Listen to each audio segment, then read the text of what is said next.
Heartiest greetings to the Executive Director of the Harvard Project for Asia and International Relations 2013 conference. I am HPAIR ASIA from Tata Institute of Social Science, Mumbai, and my topic for today would be Extending Horizons, Charting Asia's Flourishing Future. Although Asia is flourishing economically, yet for an overall development of the continent, it is necessary that the social and the political arenas are looked after. This is because the main driving force behind the growth of a nation is the proper utilization of the human resources, besides the judicious use of natural resources.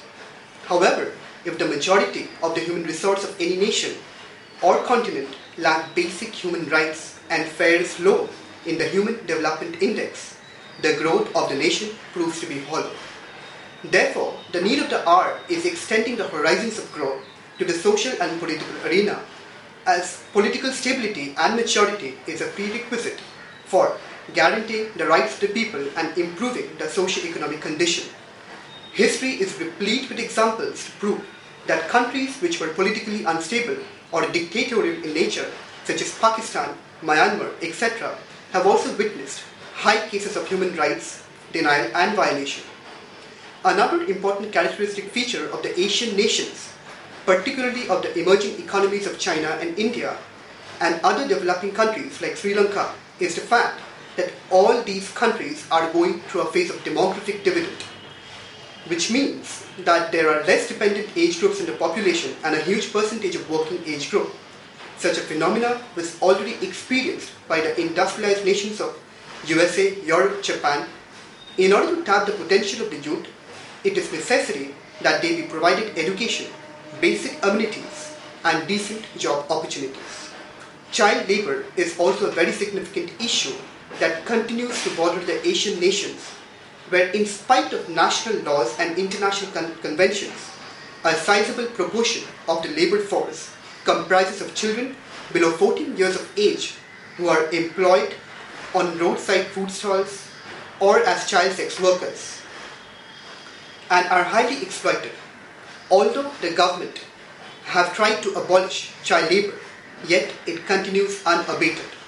Moreover, a solution has to be put forward for compensating the lack of employment that the child and his or her family suffer. This is due to the fact that in many cases it has been observed that the child may be the sole bread earner of the family, and if he or she is not allowed to work, then the entire family may suffer from starvation. The state has therefore to come forward to the aid of the child and his or her family and provide them social security and education. Therefore, the need arises to regulate the labor market conditions through national and international laws, thereby preventing the exploitation of the workers at the hands of the employers.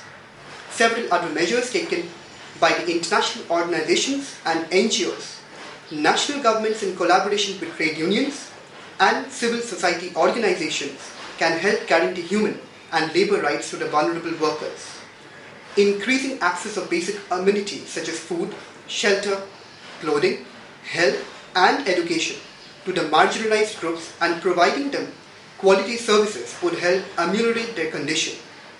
Besides, it must be the prerogative of the Asian states to undertake affirmative action so as to ensure equality of opportunities and equity in the society.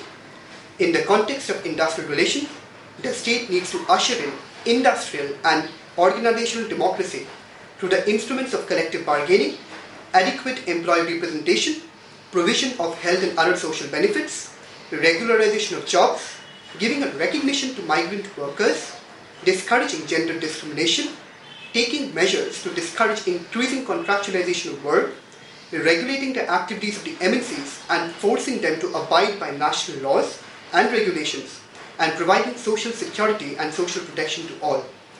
All such measures, if undertaken and implemented in a proper manner, can aid Asia to charter a highly flourishing future devoid of poverty, inequality, discrimination, illiteracy, denial of rights and violation of human rights.